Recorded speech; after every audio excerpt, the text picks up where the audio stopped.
Hello and welcome back to my Mordecus Reads the best fan fiction in the world, to be honest. Now, where we left off was the beginning of chapter 5, and it was the author notes, so welcome to the fun part.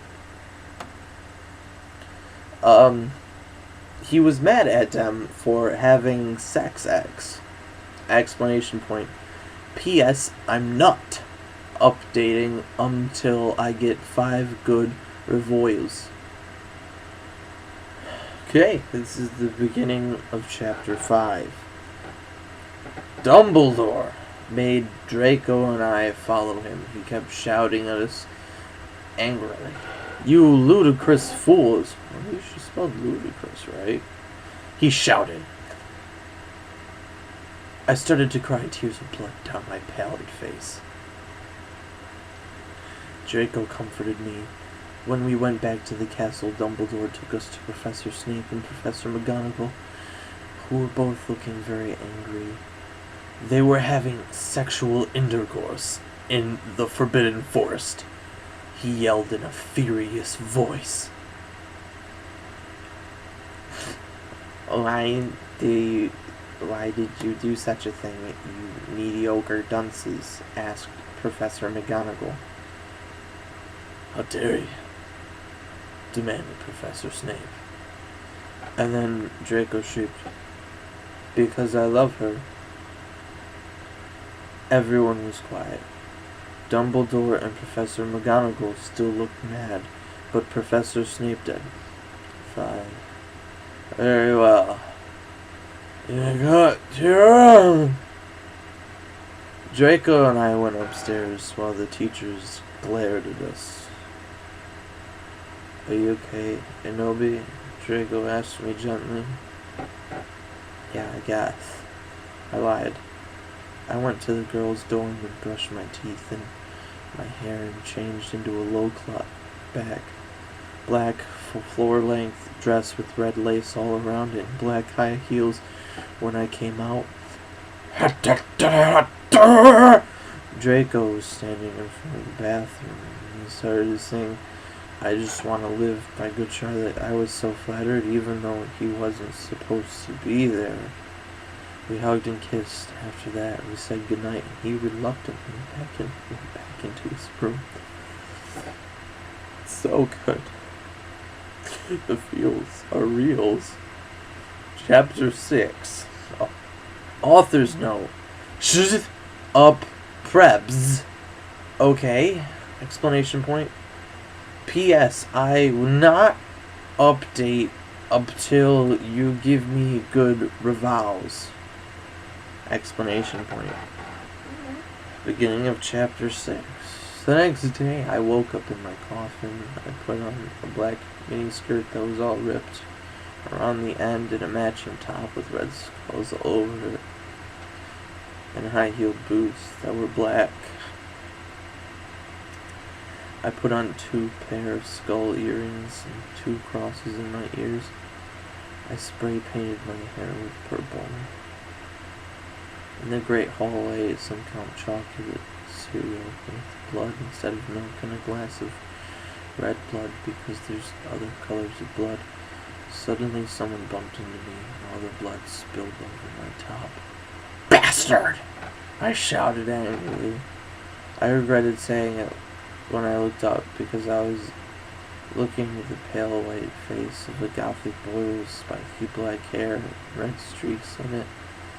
He was wearing so much eyeliner that I was going down his face, and he was wearing black lipstick. He didn't have glasses anymore, and now he's wearing red contact lenses, just like Draco's, and there was no scar on his forehead anymore. He had a manly stubble, one manly stubble on his chin. He had a sexy English accent. He looked exactly like Joel Madden. He was so sexy that my body went all hot when I saw him, kind of like an erection, only I'm a girl, so I didn't get one, you sicko. I'm so sorry, he said in a shy voice. That's alright. What's your name? I questioned. My name's Harry Potter. Although most people call me Vampire these days. Be granted. Why? I exclaimed. Because I love the taste of human blood. He he. Well, I'm a vampire, I confessed. Really? Yeah, I roared. We sat down to talk for a while, then Draco came up behind me and told me he had a surprise for me, so I went away with him. Read Poster's note. You should...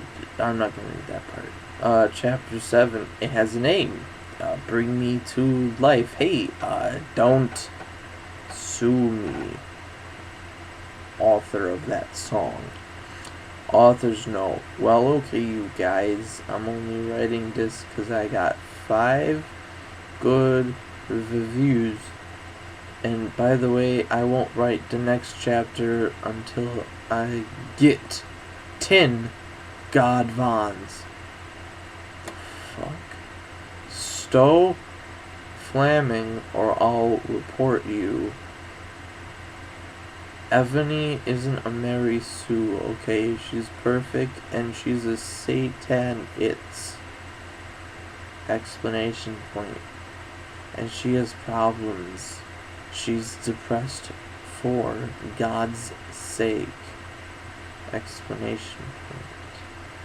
Draco and I held a pair of white hands with black nail polish as we went upstairs. I was wearing red Satanist things on my nails and red nail polish. Really? I thought it would be blue since it's red, but I was wrong, obviously. Author's note. See, does that sound like a Maru Sue to you? Question mark. She should go into poetry. I waved to Vampire. Dark misery was in his depressed eyes. I guess he was jealous of me that I was going out with Draco. Period. Anyway, I went upstairs excitedly with Draco. We went into his room and locked the door. Then we started Frenching passively. Frenching passively. I'm gonna try that. Passively Frenching. And we took off each other's clothes enthusiastically. So you French passively, but you strip each other enthusiastically. He felt me up before I took off my top, and then I took off my black leather bra and he took off his pants. We went onto the bed and started making out naked. Then he put his boy's thingy in mine and we had sex. See, is that stupid? Question mark. Oh, Draco. I screamed while getting an orgasm. When all of a sudden I saw a tattoo I'd never seen on Draco's arm before. It was a black arm with an arrow through it.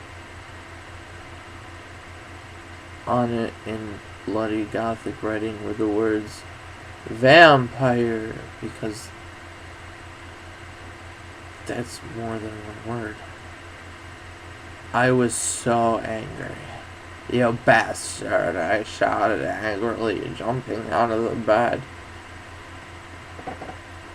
No, you don't understand. Draco pleaded, but I knew too much.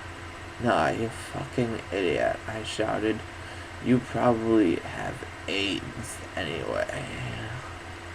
I put on my clothes all huffy, then stomped out. Draco ran out even though he was naked. He had a really big you-know-what, but I was too mad to care. I stomped out and did so until I was in Vampire's classroom, where he was having a lesson with Professor Snape and some other people. Vampire Potter, you motherfucker, I shouted, or yelled, whichever one, take your pick. Chapter 8. This one does not have a chapter title. Author's note. Stop flashing. Okay. If you do, then you are a prep! Exclamation point. Everyone in the class stared at me, and then Draco came into the room, even though he was naked, and started begging me to take him back. Ebony is not your thing. Draco screamed sadly. Oh, God. My friend Audie Mary Smith smiled at me understandingly. Period. She flipped her long waist-length gothic black hair and opened her crimson eyes like blood. That she was wearing contact lenses on. She had pale white skin. She was wearing makeup on. Hermione was kidnapped when she was born. Her real parents are vampires, and one of them is a witch. But Voldemort killed her mother and father, and her father committed suicide because he was depressed about it. She still has nightmares about it, and she's very haunted and depressed. And it turns out her real last name is Smith, not Granger. Since she has converted to Satanism, she is in Slytherin now, not Gryffindor. What is it that you desire? Like, oh yes, then why? Snape demeaned angrily in his cold voice, but I ignored him. Vampire! I can't believe you cheated on me with Draco. What? I shouted at him.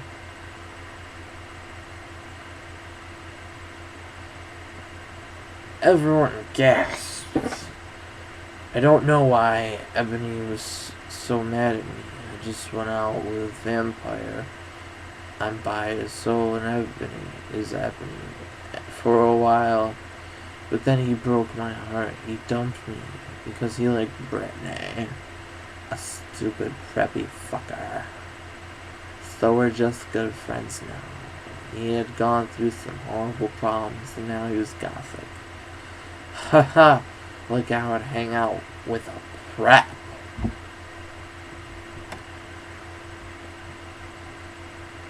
Then I'm not going out with Draco, said Vampire.